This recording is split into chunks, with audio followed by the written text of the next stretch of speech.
Hi everyone, सभी का warm welcome है वाईटी और इंग्लिश ट्यूटर पे। आज सुबह का फर्स्ट एडिटोरियल द हिंदू का पढ़ेंगे। टाइज विद तालिबान इसका टाइटल है। यह आर्टिकल लिखा हुआ है तालिबान के तुगलकी फरमानों पे, जिसमें औरतों का जिम्स में, पार्क्स में, स्कूल्स में, यूनिवर्सिटीज़ में जाना बंद करवा दिया जाएगा अफगानिस्तान में। चलिए आर्टिकल को शुरू करते हैं अपने क्विज़ के साथ में। आपको पता है रोज़ अपनी क्लास के अंदर ट्रांसलेशन के साथ साथ ग्रामर, वोकैबुलरी को भी हम ध्यान में लेकर के चलते हैं और इसी के साथ में क्विज को भी सॉल्व करना होता है। ये कुछ क्वेश्चंस आपके सामने कॉम्प्रिहेंशन के, ग्रामर के और वोकैब के, सबके सॉल्यूशंस क्लास के लास्ट में करवाऊंगा। पहले मन लगा के सीखो और फिर 5 में से 6 मार्क्स को स्कोर करो। चलिए क्लास को शुरू करते हैं।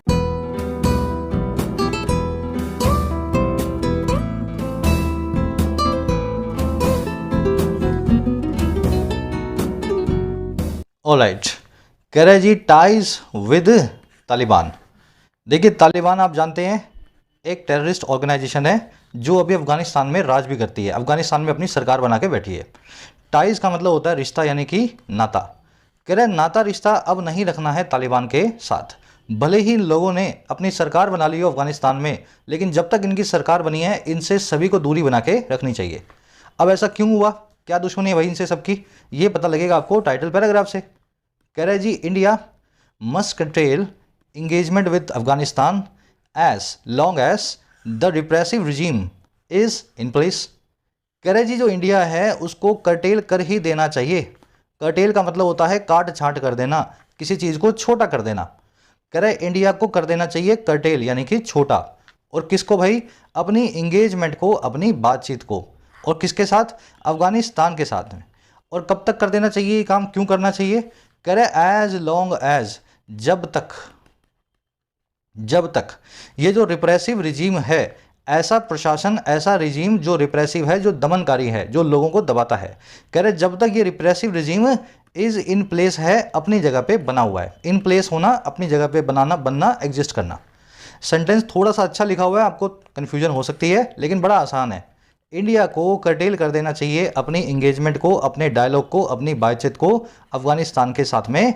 जब तक ये काम होगा, जब तक जो रिप्रेसिव रिजीम वहाँ तालिबान का बैठा है, ऐसा रिजीम, ऐसा एडमिनिस्ट्रेशन जो दमनकारी है, जो रिप्रेसिव है, वो इन प्लेस है, अपनी जगह पे बना हुआ है। सेंटेंस की स्ट्रक्चर देखेंगे, इंडिया सब्जेक्ट है, मस्ट कर्टेल उसकी वर्ब है। कर्टेल करना, काट छांट करना, स्केल डाउन करना, कट डाउन करना, वीकन करना। बड़ी चीज़ को छोटा कर देने को बोलते हैं कर्टेल करना। जैसे आपकी सैलरी है 1000 रुपये, आपकी सैलरी है 1000 रुपये, अचानक से मंदी आ गई, आपकी सैलरी आपके बॉस ने कर दी 700 रुपये, तो आपकी सैलरी को कर्टेल किया गया है। समझ रहे हो ना, काट छांट जो है की गई है।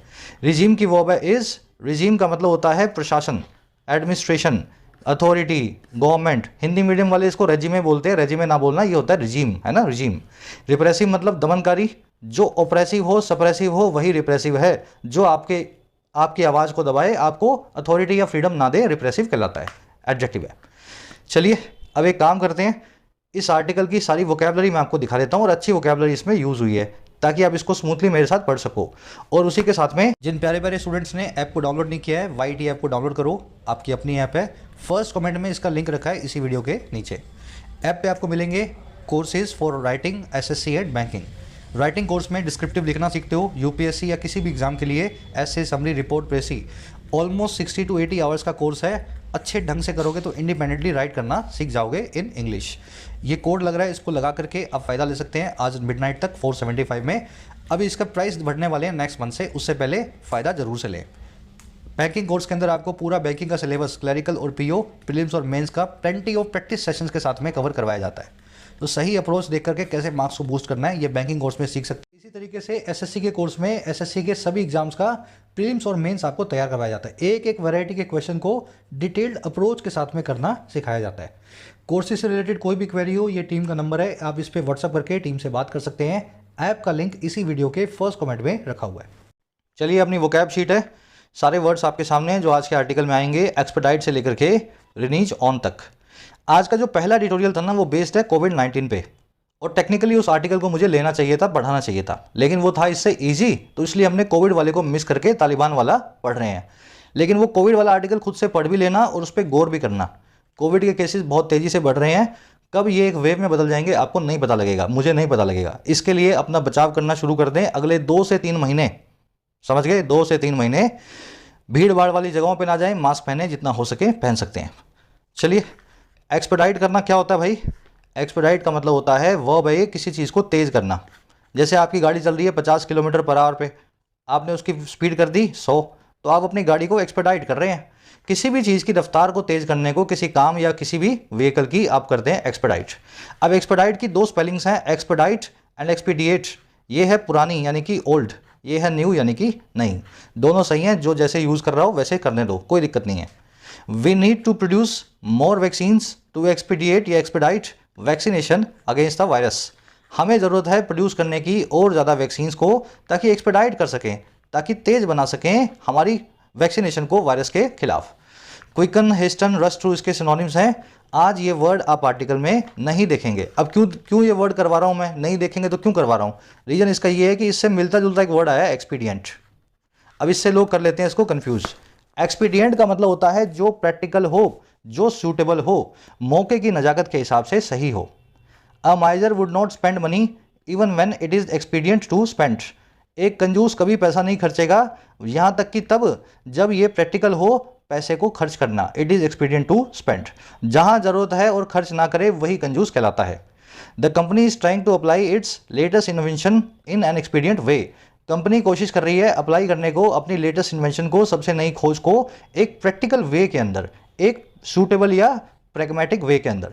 तो समझ गए ना, एक्सपीडियंट का मतलब होता है व्यवहारिक या सूटेबल, प्रैक्टिकल, जो मौके के हिसाब से सही हो। ये वर्ड आर्टिकल में आएगा और इस वर्ड को एक्सपीडाइट से कंफ्यूज नहीं करना है, इसलिए अलग से 5 मिनट लगाकर ये दोनों वर्ड्स आपको बता रहा हूं। अब आगे देखो, डेप्रिवेशन। देखिए, डिप्राइव करने का मतलब होता है किसी को वंचित करना। आपको शिक्षा नहीं मिली, then you have been deprived of education. आ रही है बात समझ में? डिप्राइव से ही डिप्राइवेशन नाम की वर्ब हमने या नाउन बनाया हुआ है, डिप्राइव तो वर्ब है, और इसका मतलब होता है प्रिवेशन, पॉवर्टी या डेस्टिट्यूशन। आपका वंचित होने की अवस्था ही आपका डेप्रिवेशन है। अब वंचित हो तो आप नीडी भी होंगे तो नीडीलेस भी बोल सकते हैं इसको, गरीब भी होंगे तो डेस्टिट्यूशन भी बोल सकते हैं, है ना, पॉवर्टी भी बोल सकते हैं। समझ गए ना? तो गरीबी को डेप्रिवेशन आप बोल सकते हैं, चाहे किसी भी चीज़ की हो, पैसे की हो, शिक्षा की हो, ज्ञान की हो, है ना, किसी भी चीज़ की, हक अधिकार की गरीबी हो, वो भी डेप्रिवेशन है। कह रहा है इकोनॉमिक प्रिविशन या deprivation often pushes the poor towards crime. आर्थिक डेप्रिवेशन जो है, देखो डेप्रिवेशन और प्रिविशन एक ही बात है। आर्थिक गरीबी जो है अक्सर जो पुश करती है गरीब लोगों को क्राइम की तरफ, जो है गुनाह की तरफ, है ना। चलिए, अगला वर्ड है एलिविएट। एलिविएट का मतलब होता है किसी चीज़ पे मलहम लगाना। हिंदी में बता रहा हूँ, देखो यहाँ लिखने की जगह तो है नहीं हिंदी में। कुछ लोग बोलते हैं सर हिंदी में भी लिख दो, कहाँ लिख दूँ, जगह दिख रही है कहीं? तो सब कुछ अगर नहीं लिखा जा सकता है तो कुछ चीज़ें आपको बता देता हूँ मैं। एलिविएट का मतलब है मलहम लगाना किसी चीज़ पे, किसी चीज़ को ब्रिंग स्मॉल रिलीफ करना या पेसिफाई करना। चोट लगी है, आपने उस पर कुछ ट्यूब लगाई, कुछ दवा लगाई, तो आप उसको एलिविएट कर रहे हैं। To alleviate rising unemployment the government has launched a skill enhancement programme. बढ़ती हुई बेरोजगारी पे मलहम लगाने के लिए, एलिविएट करने के लिए सरकार ने लॉन्च कर दिया है एक कौशल्यवर्धन यानी कि स्किल एनहांसमेंट प्रोग्राम को। एलिवेट को पेसिफाई, मॉलिफाई, सेल, एमिलियरेट, मिटिगेट, एसुएज, ये सारे इसके जो अच्छे अच्छे सिनोनिम्स हैं, अलग अलग आर्टिकल्स में आप इनको देखेंगे, ठीक है, एलिवेट के। अगला वर्ड है एनविएबल। इस वर्ड को तोड़ के समझेंगे। एनवी का मतलब होता है किसी के लिए जलन। और कैसी वाली जलन? किसी चीज़ को लेकर के जो जलन हो। किसी के पास बड़ी गाड़ी हो, बड़ा घर हो, अच्छी नौकरी हो, तो जो उससे जो जलन होती है ना आपको, वो कहलाती है आपकी एनवी। अब वही से एडजेक्टिव बना है एनविएबल। एनविएबल की मतलब वो चीज़ एनविएबल जिसके लिए आपको जलन हो, या वो चीज़ है जो आपके लिए डिजायरेबल हो। आ रही है बात समझ में? एनविएबल ऐसी चीज़ जिस पे जलन करने लायक हो, जिसका डिजायर करने लायक हो, जो डिजायरेबल हो, वो एनविएबल कहलाएगी। Maria is a woman of enviable beauty. Maria एक ऐसी औरत है जिसके पास एनविएबल ब्यूटी है, ऐसी ब्यूटी है जिसका डिजायर हर लड़की को शायद होता होगा, है ना। एनविएबल है, डिजायरेबल है। चलिए, एनविएबल वर्ड आर्टिकल में आएगा, इसका सिनोनिम आएगा डिजायरेबल। नेक्स्ट वर्ड है वीड आउट। जो लोग खेती किसान समझते हैं, आप वीड तो समझते ही होंगे। वीड का मतलब होता है खरपतवार। खरपतवार आपके पौधों में, पेड़ों में बीच में उग जाती है, जिससे आपका क्या है, दूसरे किसी पौधे को उगने नहीं देगी और सारा पानी सोख लेगी। तो इसलिए किसान क्या करता है, अपने खेत से खरपतवार को बार बार जो है काट के अलग करता है। वीड को आउट करना भी वही कहलाता है, फ्रेजल वर्ब। किसी चीज़ को एलिमिनेट करना, वाइप आउट करना, किसी चीज़ का सफाया करना। ठीक उसी तरीके से जैसे किसान खरपतवार का सफाया अपने खेत में किया करता है। Universal education, universal vaccination is the key to weeding out the virus.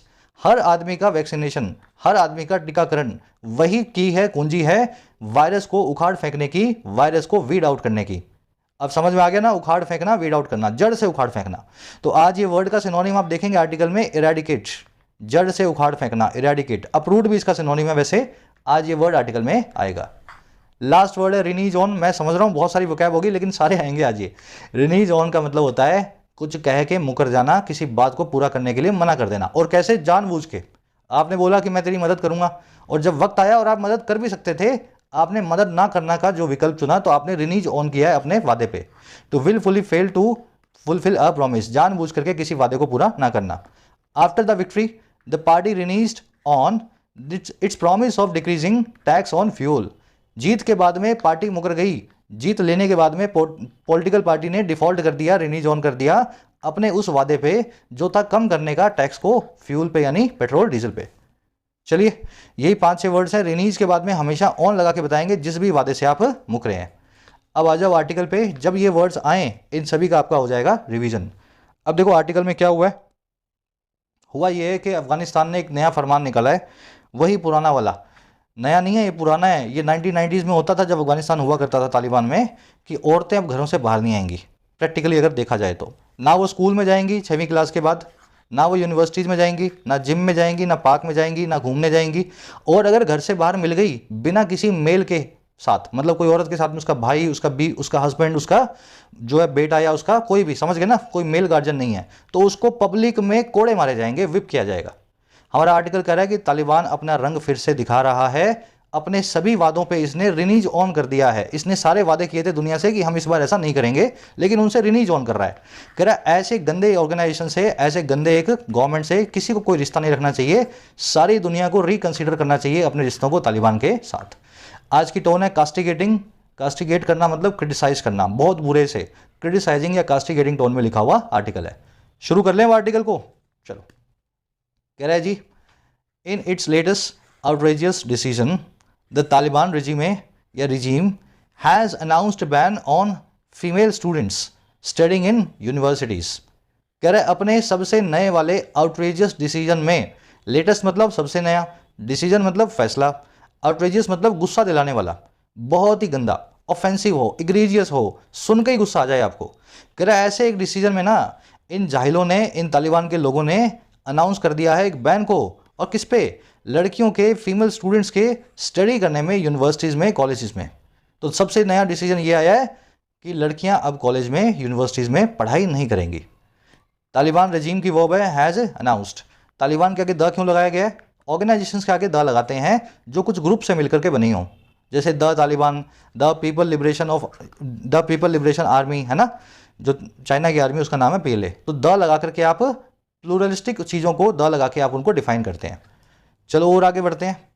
Outrageous देख लेना, गुस्सा दिलाने वाला, बहुत ही गंदी चीज़ को बोलते हैं आउटरेजियस।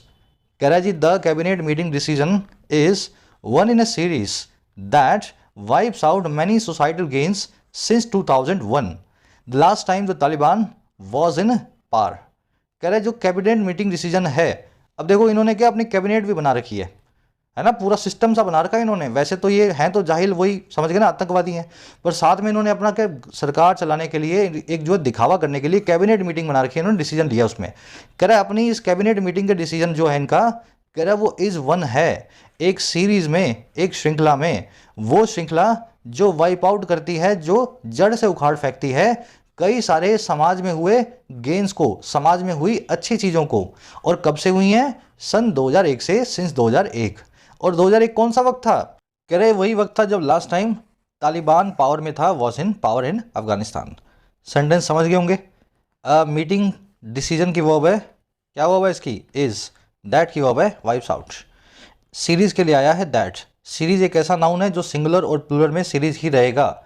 कल या परसों ही कॉन्सेप्ट आपको करवाया था। Series, whereabouts, species, deer, fish, hair, cod, याद है ना? पुराने रूल मत भूल जाया करो। तो सीरीज यहाँ पे सिंगुलर है, अगर 5 सीरीज भी होती तो भी सीरीज लिखा होता, यहाँ लिख देते 5। चलो जी, वाइप आउट करना, खदेड़ देना, खत्म कर देना किसी चीज़ को, है ना, कंप्लीटली डिस्ट्रॉय कर देना, डिमोलिश या इरेडिकेट कर देना।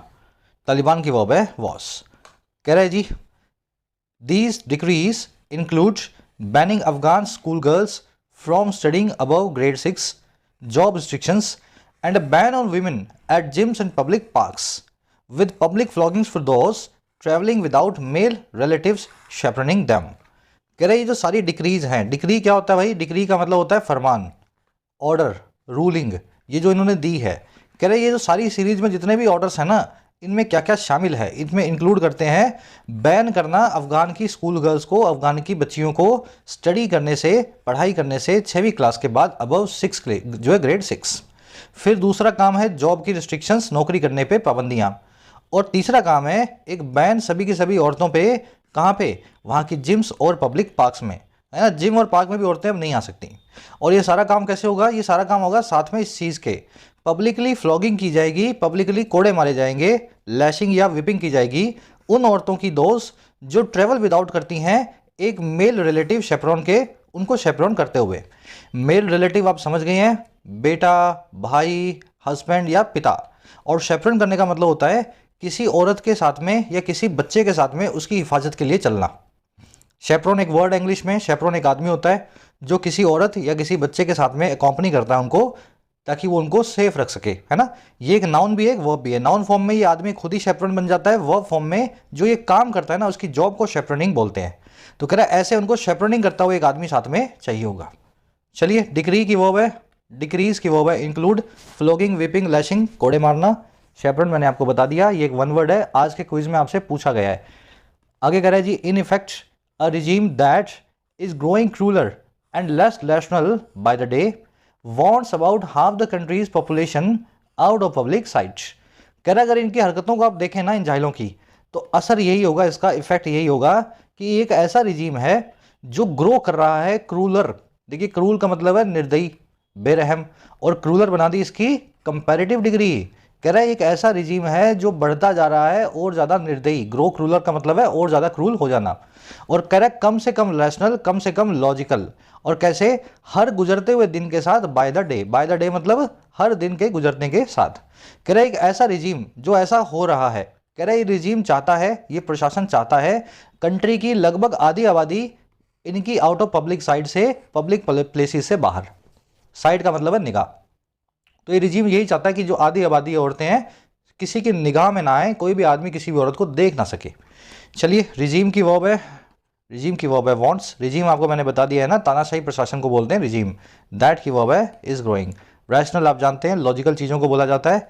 रैशनल और रैशनल दो अलग अलग वर्ड्स हैं, दोनों के बीच में डिफरेंस करना सीखें।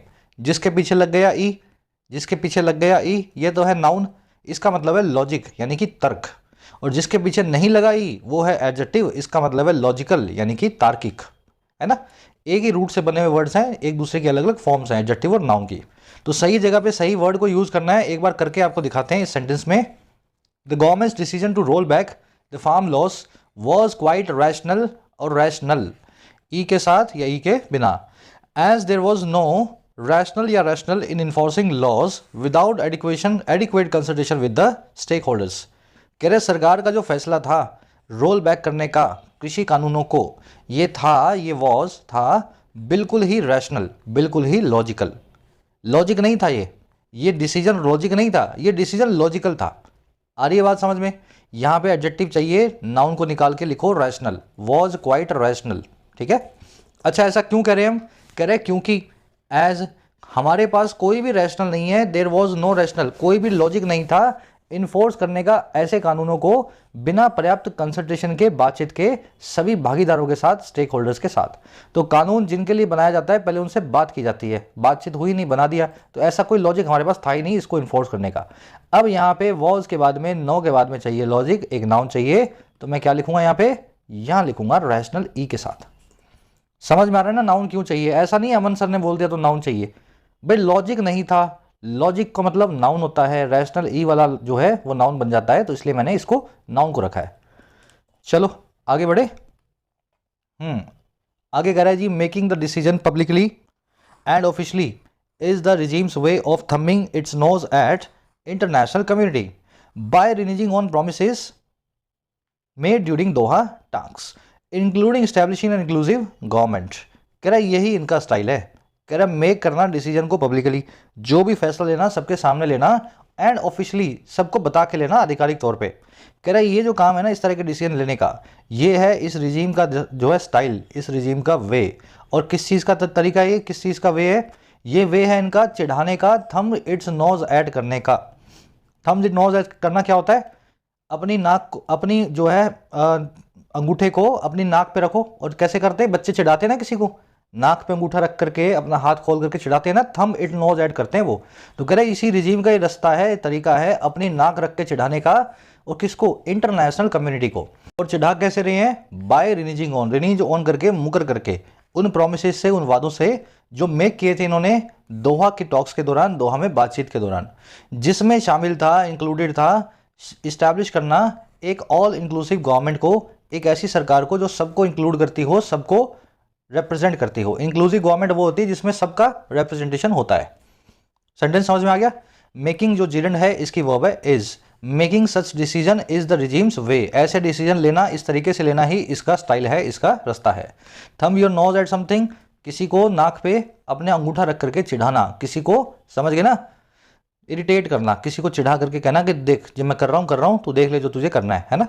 रिनीज ऑन करने का मतलब आप समझ चुके हैं, डिफॉल्ट ऑन करना, अपने वर्ड से मुकर जाना, जो वादा किया था उसको चाह करके भी जानबूझ करके पूरा ना करना। चलो और आगे बढ़ते हैं। कह रहा जी the international community must now review its current policy towards the Taliban 2.0 regime. अब करें अंतर्राष्ट्रीय समुदाय को, कम्युनिटी को रिव्यू करना चाहिए। रिव्यू करना, रीथिंक करना, रिकंसीडर करना, रिविजिट करना, किसी चीज़ पे पुनर्विचार करना। तो इंटरनेशनल कम्युनिटी को फिर से ख्याल करना चाहिए, पुनर्विचार करना चाहिए अपनी करंट पॉलिसी पे, और जो किसकी तरफ है? तालिबान के इस 2.0 जो है रिजीम की तरफ है। अब ये 2.0 का मतलब क्या है? तालिबान जब दूसरी बार अफगानिस्तान में पावर में आया है, पहली बार आया था 90s में, 2001 तक रहा था, दूसरी बार आया 2020 में, और अभी 2022 तक रहता है, 2021 में आया था शायद, है ना। तो इसके जो भी पॉलिसीज है उनको रिव्यू करना चाहिए। कम्युनिटी की वर्ब है मस्ट रिव्यू। आगे बढ़ते हैं। कह रहा है while no country recognises the Taliban officially, many openly engage with the regime leaders, more than a dozen including India have diplomatic missions. कह रहे जहां कोई भी कंट्री रिकॉग्नाइज नहीं करती है, पहचानती नहीं है तालिबान को ऑफिशियली, यानी आधिकारिक तौर पे, कोई भी कंट्री जो है फॉर्मली तालिबान को सरकार नहीं मानती है। कह रहे वहीं पे बहुत सारी जो है ना ओपनली इंगेज विद करती हैं रिजीम के लीडर्स के साथ में, खुलेआम बातचीत करती पाई जाती हैं तालिबान के नेताओं के साथ। ऑफिशियली तो नहीं मानती हैं, लेकिन वैसे मिलने चले जाते हैं, बातचीत भी कर लेते हैं फ़ोन वोन पे। अब देखो सेमीकोलन लगा के एक और बात कहना चाह रहा है। कह रहा है एक बात और है कि 1 दर्जन से ज़्यादा, मोर देन ए डजन, जिसमें शामिल है भारत भी। कह रहा है इतनी कंट्रीज़ के ना हैव डिप्लोमेटिक मिशंस, इनके खुद के जो है दूतावास है, मिशंस हैं अफगानिस्तान में आज भी। नो कंट्री की वर्ब है रिकॉग्नाइजेस, मैनी की वर्ब है इनकेज, डजन की वर्ब है हैव, मोर देन डजन मतलब दर्जन से ज़्यादा, डजन का मतलब समझ रहे हो, डजन मतलब दर्जन। चलो आगे बढ़ते हैं। कह रहा है the government has sought to explain its decision to go back into Afghanistan and to even meet with ministers such as Sirajuddin Haqqani who were responsible for attacks and killings at Indian missions। Sentence लंबा है, इतना ही पढ़ेंगे, ये आगे का बाद में add करेंगे। कह रहे सरकार ने सॉट किया है, सीक की थर्ड फॉर्म है सॉट। सीक करना, किसी चीज़ को पाने की कोशिश करना या किसी काम को करने की कोशिश करना। तो सरकार ने कोशिश की है इस काम को करने की, और कौन सा काम? कि ये एक्सप्लेन करे अपने डिसीजन को, फैसले को। सरकार किसकी बात हो रही है? भारत सरकार की बात हो रही है। जब द लग गया, जी बड़ा हो गया, तो समझ लो जिस देश के आप आदमी हो उस देश की बात की जा रही है ना, राइटर जिस देश का आदमी है। तो द गवर्नमेंट मतलब भारत सरकार। तो भारत सरकार ने कोशिश की है कि वो एक्सप्लेन करे अपने उस डिसीजन को जो है अफगानिस्तान में गो बैक इनटू करने का, फिर से अफगानिस्तान में जाने का, और यहाँ तक कि मीट करने का मिनिस्टर से, सच एज सिराजुद्दीन हक्कानी जैसे लीडर से बातचीत करने का, मीट करने का। और ये कौन हक्कानी है भाई? ये वही हक्कानी है जो रिस्पॉन्सिबल थे, ये वही लीडर्स हैं जो जिम्मेदार थे अटैक्स के लिए और हत्याओं के लिए इंडिया के मिशंस पे, इंडिया के दूतावासों पे। अब देखो सरकार ने कैसे कोशिश की एक्सप्लेन करने की, इस पूरी चीज़ को सरकार कैसे एक्सप्लेन कर रही है? इसको एक्सप्लेन कर रही है, देखो यहाँ से बता रहा है एज की तरह, और किसकी तरह? Pragmatic policy to ensure India security and smooth delivery of aid. एक प्रैग्मेटिक पॉलिसी के तौर पे, एक व्यवहारिक या रियलिस्टिक नीति के तौर पे, ताकि इंश्योर किया जा सके भारत की जो है सिक्योरिटी को, सुरक्षा को, और जो डिलीवरी ऑफ एड है अफगानिस्तान को, जो खाना भेजते हैं हम, जो दवाइयाँ भेजते हैं, उसको स्मूथ बनाया जा सके। आ रही बात समझ में? ऐसे गवर्नमेंट बोलती है कि हम इसलिए अफगानिस्तान में इन सब लोगों से बात कर रहे हैं, जाहिलों से, ताकि भारत की सिक्योरिटी बनी रहे और हम इनको खाना वाना खिला सकें, अफगान के लोगों को एड भेज सकें। गवर्नमेंट की वर्ब है हैज सॉट, हु की वर्ब है वर, हु आया है मिनिस्टर्स के लिए, है ना, सच एज, तो इस मिनिस्टर्स का एग्जाम्पल है हक्कानी। हक्कानी आप जानते होंगे, हक्कानी नेटवर्क भी आपने सुना होगा बहुत बार। प्रेगमेटिक का मतलब होता है व्यवहारिक हो, जो प्रैक्टिकल हो, जो वक्त के हिसाब से एक्सपीडियंट हो, है ना। और कुछ देखने वाला है नहीं। कह रहा है जी in fact these policies have only made it more comfortable for the Taliban to continue to rule. कह रहा है सच बात तो ये है, ये जो पॉलिसीज है ना, इन्होंने महज बनाया ही है इस पूरी चीज़ को और ज़्यादा कंफर्टेबल तालिबान के लिए। These policies have only made it more comfortable for the Taliban. और किस चीज़ को कंफर्टेबल बनाया इनके लिए, कि ये कंटिन्यू करें राज करना, अपना सरकार चलाना। और ये सारा काम कैसे हुआ है जी, सारा वाला कह रहा है while giving shelter to terrorist organisations including those that target India. ये सारा कंटिन्यू रूल तब करेंगे जब ये गिव भी कर रहे होंगे, साथ साथ दे भी रहे होंगे पनाह को, शेल्टर को, रिफ्यूज़ को, आतंकवादियों की संस्थाओं को, जिसमें वो वाले भी शामिल हैं, इंक्लूडिंग दोज भी हैं जो टारगेट किया करती हैं, निशाना बनाया करती हैं भारत को, इंडिया को। आगे बात समझ में। ऐसी पॉलिसीज़ की वजह से ही तालिबान को लगता है कि दुनिया ने हमें अपना लिया है, अब हम जो करना चाहें करेंगे, दुनिया तो हमसे बातचीत भी करने लगी है। पॉलिसीज़ की वर्ब है हैव मेड, दैट की वर्ब है टारगेट। शेल्टर का मतलब है पनाह, रिफ्यूज़, हेवन, किसी को आप देते हो जो, है ना, असाइलम। अच्छा, और कुछ देखने वाला है नहीं। देखो तालिबान के आगे द लगाया जा रहा है, फिर मैंने आपको बताया था प्लूरलिस्टिक ऑर्गेनाइजेशंस के आगे द लगाया जाता है। ऐसी ऑर्गेनाइजेशन जो कुछ लोगों से मिलकर बनी हो, उसके नाम के आगे द लगाएंगे। कह रहा है New Delhi's decision to cancel all visas to Afghans hurt female students seeking an education in India the most. कह रहा है नई दिल्ली का जो डिसीजन था कैंसिल कर देने का सारे वीज़ाज़ को, और किन के लिए, अफगानियों के लिए। कह रहा है इस डिसीजन ने भी हर्ट किया है, इसने भी चोट पहुंचाई है उन फीमेल स्टूडेंट्स पे जो सीख कर रही हैं, जो पाने की कोशिश कर रही हैं एजुकेशन को भारत में, इंडिया में सबसे ज़्यादा, द मोस्ट हर्ट इन्हीं को सबसे ज़्यादा किया गया है। तो इंडिया ने सारे वीज़ाज़ कैंसिल कर दिए हैं अफगानियों के, कोई वीज़ा इनको दिया नहीं जाता है। इस वजह से जो बच्चियाँ बाहर इंडिया में आकर के पढ़ाई करना चाहती हैं, जो लड़कियाँ अफगान से, उनको सबसे ज़्यादा हर्ट हुआ है इस डिसीजन की वजह से। डिसीजन की वर्ब है हर्ट, वर्ब की सेकंड फॉर्म है, आप समझ चुके होंगे। हर्ट एक ऐसी वर्ब है जिसका V1 V2 V3 सेम रहता है। Hurt, hit, cut, bust, spread, है ना, फोरकास्ट, ब्रॉडकास्ट, कास्ट, कोस्ट। मेरे ख्याल से 500 बार कर चुके हैं इस कॉन्सेप्ट को। जो क्लास में रेगुलर होगा एक एक वर्ब उसको याद होनी चाहिए, नहीं याद है तो बोल के देखो। तो हर्ट हर्ट हर्ट, यहाँ पे V2 लगी हुई है, डिसीजन ने हर्ट किया पास में V2 लगा के, है ना, सेम रहेगी वर्ब की तीनों फॉर्म्स। चलो बढ़े आगे। अब आ जाओ नेक्स्ट पैराग्राफ पे, अब बताएगा सोल्यूशन क्या है। कह रहा है जी instead of pleading helplessness there is much that the global community can do, acknowledging that women's right are at the core of the issue with the Taliban and not just a desirable outcome that is optional in Taliban's future। कह रहा है जी international community को ये करना चाहिए, बजाय instead of played करने के, ऑफर करने के, अपील करने के, अपनी हेल्पलेसनेस को, अपनी मजबूरी को। कह रहा है बजाय अपनी मजबूरी का रोना रोने के, इंस्टेड ऑफ प्लेडिंग हेल्पलेसनेस, हुआ क्या। कह रहा है बहुत कुछ है, देयर इज मच, बहुत कुछ है, देयर इज मच, जो कि ग्लोबल कम्युनिटी कैन डू, कर सकती है। आ रही बात समझ में। और कैसे कर सकती है, एक्नॉलेज करते हुए इस चीज़ को हाँ बोलते हुए, इस चीज़ को स्वीकार करते हुए, दैट वो ये कि औरतों के जो राइट्स हैं, विमेन के जो राइट्स हैं, वो कोर में हैं, बिल्कुल बेस में हैं, बिल्कुल आधार में हैं उस इशू के जो तालिबान के साथ है सारी दुनिया को, the issue with the Taliban. और कह रहे हैं ना जस्ट ये है एक डिज़ायरेबल आउटकम, ये एक सिर्फ डिज़ायरेबल सा नतीजा नहीं है जो ऑप्शनल होगा, जो वैकल्पिक होगा अफगानिस्तान के फ्यूचर में। तो एक ही काम करे इंटरनेशनल कम्युनिटी, बस ये बोल दे तालिबान को कि जो आप औरतों के साथ कर रहे हो ना, इसकी वजह से आपको हम कभी स्वीकार नहीं करेंगे, कभी एक्नॉलेज नहीं करेंगे। ये जो औरतों को हमें फ्रीडम देनी है, ये कोई डिज़ायरेबल आउटकम नहीं है जो आपको हम ऑप्शन दें कि आप कर लो, करो तो नहीं करो तो मत करो, ये आपको करना ही पड़ेगा। अगर इंटरनेशनल कम्युनिटी इस चीज़ को एक्नॉलेज करके अफगानिस्तान को बोल देती है तो it can do a lot of things. आगे बात समझ में। चलो अब स्ट्रक्चर दिखा देते हैं। मच की वर्ब है इज, ग्लोबल कम्युनिटी की वर्ब है कैन डू, राइट्स की वर्ब है आर, दैट की वर्ब है इज, दैट आया आउटकम के लिए, है ना। डिज़ायरेबल, एनविएबल, ऐसी चीज़ जिसको सबकी तलाश हो, है ना, जिसकी सबको तलाश हो, डिज़ायरेबल या एनविएबल कहलाती है। कोर का मतलब होता है बिल्कुल बेस, फाउंडेशन, किसी भी चीज़ का आधार। हेल्पलेसनेस आपकी मजबूरी है, आपकी डिफेंसलेसनेस है। प्लेड करना मतलब रोने रोना, अपील करना, ऑफर करना, भीख मांगना, मर्सी मांगते हो, जब कोई भी चीज़ का रोना रोते हो ना तब प्लेड करते हो, है ना। ये प्लीज़ से बना है, प्लीज़ में भी आप किसी से मान मनोहार करते हो, प्लीज़ बोल के, प्लेड उसी से बना है। चलो आगे बढ़े। कह रहा है जी it must curtail engagement with the Taliban which depends on external assistance to run its government structures. अब कह रहा है इसको प्रैक्टिकली करना क्या इंटरनेशनल कम्युनिटी को, इसको कर्टेल कर देना है सारी इंगेजमेंट को, सारी बातचीत को तालिबान के साथ। और ये वही तालिबान है जो डिपेंड ऑन करता है, जो समझ गए ना डिपेंड ऑन करना क्या होता है, किसी पे निर्भर होना, जो निर्भर करता है बाहर से आने वाली मदद पे, एक्सटर्नल असिस्टेंस पे, ताकि ये रन कर सके अपनी सरकार के ढांचे को, गवर्नमेंट के स्ट्रक्चर्स को। तो जब पैसा वैसा देना बंद कर दोगे, बातचीत बंद कर दोगे, अपने आप इनकी अकल ठिकाने आ जाएगी।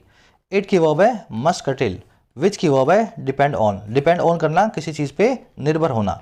डिपेंड के बाद में, रिलाई के बाद में, हिंज के बाद में ऑन ही आएगा। तीनों का मतलब है किसी पे डिपेंड होना, है ना, किसी पे निर्भर करना। तीनों के बाद में ऑन लगे, ऐड कभी भी ना लगाया जाए। चलो, कर्टेल काट छाट, weaken, scale down, cut down, है ना। और क्या कह रहा है जी, leading nation should also create platforms outside Afghanistan. कह रहे जो सबसे अगुवाई में दुनिया में जो नेशंस हैं, बात कर रहा है वेस्टर्न नेशंस की, कह रहे पश्चिमी देशों को क्रिएट कर देना चाहिए प्लेटफॉर्म्स को। और किसके बाहर? अफगानिस्तान के बाहर। अच्छा, प्लेटफॉर्म किन के लिए होंगे भाई? ये मंच बने होंगे for non Taliban Afghan leaders, particularly women who had been elected in the past. ये होंगे तालिबान से बाहर रहने वाले अफगान के लीडर्स के लिए, और खास करके उन औरतों के लिए जो चुनी गई हैं पास्ट में, जो अफगानिस्तान में चुनाव जीती हैं। अच्छा, क्यों खड़ा करना है भाई इनके लिए, क्यों करे सब कुछ? ये इसलिए करना है to regroup, organise and voice an alternative vision to the dark one the Taliban seems set at thrusting the country into. ये काम इसलिए करना है कि रीग्रुप किया जा सके, सबको इकट्ठा किया जा सके, ऑर्गेनाइज किया जा सके और वॉइस किया जा सके। वॉइस करने का मतलब है आवाज़ उठाना। वॉइस एक नाउन भी है, वॉइस एक वर्ब भी है। तो या तो सबको इकट्ठा किया जा सके, ऑर्गेनाइज किया जा सके और आवाज़ उठाई जा सके एक ऑल्टरनेटिव विजन की, एक ऐसी सोच की, एक ऐसी तस्वीर की जो ऑल्टरनेटिव है, जो वैकल्पिक है। और किसके सामने वैकल्पिक है? उस काली तस्वीर के, उस डार्क विजन के, जिसमें तालिबान दिखाई देता है कि वो सेट है, तैयार है। और किस चीज़ पे? थ्रस्ट करने पे अपनी कंट्री को इनटू, धक्का देने पे अपनी कंट्री को जिसके अंदर। लंबा सेंटेंस लेकिन इजी सेंटेंस, ब्रेक करके आपको बता दिया है। रिपीट कर रहा हूँ एक बार फिर से पूरे सेंटेंस को, ताकि स्ट्रक्चर आप समझ पाएं। दुनिया के सबसे लीडिंग देशों को, कंट्रीज़ को क्रिएट करना चाहिए प्लेटफॉर्म्स को अफगानिस्तान के बाहर, उन नॉन अफगान लीडर्स के लिए, उन खासकर उन औरतों के लिए जो चुनाव जीती हैं अफगानिस्तान में इन द पास्ट, जो इलेक्ट हुई हैं। और ये इसलिए करना है ताकि इनको इकट्ठा कर सकें, इनको ऑर्गेनाइज कर सकें और इनको आवाज़ दे सकें। और किसको आवाज़ दे सकें? एक ऑल्टरनेटिव विजन को, एक ऐसी सोच को, एक ऐसी तस्वीर को जो वैकल्पिक है, जो एक नई है। और किसके सामने ऑल्टरनेटिव है? उस काली तस्वीर के, जिसमें तालिबान दिखाई जाता है कि वो तैयार है कंट्री को थ्रस्ट इनटू करने के लिए, set at thrusting the country into. आगे बात समझ में? चलो, लीडिंग नेशंस की वर्ब है शुड क्रिएट, हु की वर्ब है had been elected in the past perfect tense, पहले हो चुकी थी इलेक्ट, है ना। तालिबान की वर्ब है सीम्स, थ्रस्ट करना, पुश करना, ड्राइव करना, किसी को धकेलना, है ना, धक्के मारने को बोलते हैं थ्रस्ट करना। और कुछ देखने वाला है, एक कॉन्सेप्ट है यहाँ पे, वो मैं आपको आगे करवाता हूँ, ऑल्टरनेट और ऑल्टरनेटिव का, या यही कर लेते हैं। चलो जल्दी से देखो, दो वर्ड्स हैं इंग्लिश में, पहला वर्ड है ऑल्टरनेट, दूसरा वर्ड है ऑल्टरनेटिव। और होता क्या है कि ज़्यादातर बच्चे, ज़्यादातर स्टूडेंट्स या ज़्यादातर इंग्लिश स्पीकर्स दोनों वर्ड्स को एक ही वर्ड मान बैठे हैं, पर ऐसा नहीं है। ऑल्टरनेट का मतलब होता है हर एक छोड़ करके, जैसे मंडे किया कोई काम, ट्यूसडे नहीं किया, ठीक है, फिर वेंसडे कर लिया, फिर थर्सडे नहीं किया। जैसे सुबह 1 बजे, दोपहर में 1 बजे कुछ काम किया, फिर 2 बजे आपने आराम किया, फिर 3 बजे काम किया, फिर 4 बजे आराम किया। तो एक एक छोड़ छोड़ के जब कोई काम होता है ना, उसको बोलते हैं ऑल्टरनेट। ये एक एडजेक्टिव भी है और एक वर्ब भी है, ठीक है, वर्ब भी है। लेकिन ऑल्टरनेटिव जो वर्ड है, इसका क्या मीनिंग है जी? इसका मीनिंग है विकल्प, ऑप्शन या चॉइस। ऑल्टरनेटिव्स आपको आपके एग्जाम में भी मिलते हैं, ABCD, जो आपको एक चूज करना होता है ना। चलो, अब दोनों वर्ड्स को कैसे यूज करना है, क्वेश्चंस कैसे मिलेंगे। After the outbreak we were left with no alternative या no alternate but to cancel our holiday. Outbreak के बाद में, आउटब्रेक का मतलब होता है किसी चीज़ का तेज़ी से फैलना, तो यहाँ पे बात हो रही है एक बीमारी की। तो ऐसा समझ लो, बीमारी के तेज़ी से फैलने के बाद में हम लेफ्ट विद थे, हम बच गए थे किसी भी दूसरे विकल्प के साथ नहीं, विद नो ऑल्टरनेटिव। और किसके सिवा? But to cancel our holiday, अपने हॉलीडे को कैंसिल करने के। आ गई बात समझ में? यहाँ पे ऑल्टरनेट गलत हो जाएगा, आपको ऑल्टरनेटिव यानी कि विकल्प को यूज़ करना है। अब यहाँ पे जो बच्चा या जो बंदा ऑल्टरनेट लिखता है, वो गलत अंग्रेजी का इस्तेमाल कर रहा है, ठीक है। We were left with no alternate, गलत बात हो जाएगी, alternative. The train runs on alternative या ऑल्टरनेट डेज। ट्रेन जो है एक दिन छोड़ छोड़ के चलती है, वैकल्पिक दिनों पे नहीं चलती है, एक दिन छोड़ छोड़ के चलती है। तो ऑल्टरनेट डेज पे चलेगी, ना कि ऑल्टरनेटिव डेज पे। बिल्कुल आसान भाषा में कॉन्सेप्ट आपको समझा दिया है, अब इस पर कभी भी गलती नहीं होनी चाहिए। नोट डाउन कर लो इसको, फिर से आएगा किसी क्लास में, फिर से रिपीट करवाऊंगा, 3-4 रिवीजन में कॉन्सेप्ट रेडी हो जाता है। बढ़े आगे। कह रहा है जी India as a regional leader must review its hands off approach to the people of Afghanistan who have clearly suffered many deprivations in the past year. कह रहा है इंडिया जो है ना एक रीजनल लीडर के तौर पे, भाई चाइना तो खत्म है, चाइना को तो चाहिए तालिबान जैसी चीज़ें, है ना, तो अब रीजन में अगर कोई सोचने वाला है, समझने वाला है, तो इंडिया ही बचा है। तो कह रहा है इंडिया एक रीजनल लीडर के तौर पे इसको रिव्यू करना चाहिए अपनी हैंड्स ऑफ अप्रोच को, ऐसी अप्रोच को जिसमें हम हाथों को भी दूर रखते हैं, हैंड्स ऑफ करते हैं, बस हमारे पास भी मत आओ, अपने हाथ भी हमसे दूर रखो। और किसके लिए? अफगान के लोगों के लिए, तो to the people of Afghanistan, जिन्होंने साफ तौर पे सहा है, सफ़र किया है बहुत सारी तंगियों को, डेप्रिवेशंस को, बहुत सारी कमियों को पिछले 5 साल में, पिछले पास्ट ईयर में, पिछले साल में। सेंटेंस समझ में आ गया? इंडिया की वर्ब है, क्या वर्ब है? Must review. हु की वर्ब है? हैव सफर्ड, है ना। Deprivation, prevention, hardship, poverty, destitution, याद है कि नहीं याद? सारे के सारे इसके सिनोनिम है, गरीबी के, किसी चीज़ के कमी के, डेप्रिवेशन। चलो, कह रहा lofty words at the United Nations Security Council and other international fora have done very little to alleviate those hardship. Sentence लंबा है, और भी लंबा है ना, इतना ही पढ़ेंगे। कह रहा है जो लॉफ्टी वर्ड्स है ना इंडिया के, लॉफ्टी मतलब मॉरली और आइडली हाई, बड़े बड़े वर्ड्स, ऐसा होना चाहिए, है ना, ऐसा करना चाहिए अफगानिस्तान को, तालिबान को। तो कह रहा है जो मॉरली बहुत बड़े बड़े टीच करने वाले वर्ड्स हैं, ऐसे वर्ड जो हमने यूएनएससी में दिए हैं, सुरक्षा महासभा में, यूनाइटेड नेशंस की, और दूसरे अंतर्राष्ट्रीय फोरा पे दिए हैं। फोरा मतलब बहुत सारे प्लेटफॉर्म्स, अंतर्राष्ट्रीय प्लेटफॉर्म्स पे दिए हैं। कह रहे इन वर्ड्स ने किया है ना के बराबर ही, वेरी लिटल। और किसके लिए? एलिविएट करने के लिए, मलहम लगाने के लिए इन सभी हार्डशिप्स पे, इन सभी जो है सफरिंग्स पे, जो अफगान जो है लोग अभी झेल रहे हैं। तो हमारे शब्दों से इनकी सफरिंग पे कोई फर्क नहीं पड़ रहा। कह रहे हैं and even less to further India's interest और गुडविल अमंगस्ट अ पीपल। और कह रहा है उससे भी कम किया है फर्दर करने में, आगे बढ़ाने में इंडिया के इंटरेस्ट को और इंडिया की साख को, इंडिया की गुडविल को, अमंगस्ट अ पीपल, ऐसे एक तरह के लोगों में। अ पीपल मैं आपको भी कॉन्सेप्ट करवा दूंगा, रुक जाओ। अ पीपल का मतलब होता है अ टाइप ऑफ पीपल। तो कह रहा है उससे भी कम किया है अफगानिस्तान में हमारे इंटरेस्ट और साख को आगे बढ़ाने में। और ये कौन से लोग हैं? That it has historically been seen as a good friend to. ये वही पीपल हैं जिसको इंडिया देखा गया है हिस्टोरिकली एक फ्रेंड के तौर पे, एक अच्छे दोस्त के तौर पे। आगे बात समझ में? इंडिया ने हिस्टोरिकली देखा गया है, it has historically been seen, India देखा गया है ऐतिहासिक तौर पे एक अच्छे दोस्त के तौर पे इन लोगों के लिए। तो ऐसा इंडिया को करना चाहिए, क्योंकि वर्ड जो है उससे ना तो किसी के मलहम लग रहा है, और ना ही इंडिया की साख और इंडिया के इंटरेस्ट जो है इस रीजन में अफगान लोगों के लिए आगे बढ़ रहे हैं। वर्ड्स की वर्ब है हैव डन। वर्ड्स की वर्ब क्या है? Have done. लॉफ्टी मतलब मॉरली या आइडली बहुत बड़े बड़े वर्ड्स हों, है ना, ऐसा होना चाहिए, ये हो जाना चाहिए। एलिवेट करना, साख किसी चीज़ पे मलहम लगाना। हार्डशिप मतलब आपकी परेशानी, आपकी डिफिकल्टीज। इट की वर्ब है has been seen. India, India के लिए आया इट, इंडिया को देखा गया है पैसिव वॉइस में, एक गुड फ्रेंड इन लोगों के लिए। अच्छा, फोरा, देखिए फोरम मतलब एक सिंगल प्लेटफॉर्म, इसके पीछे आ रहा है अम।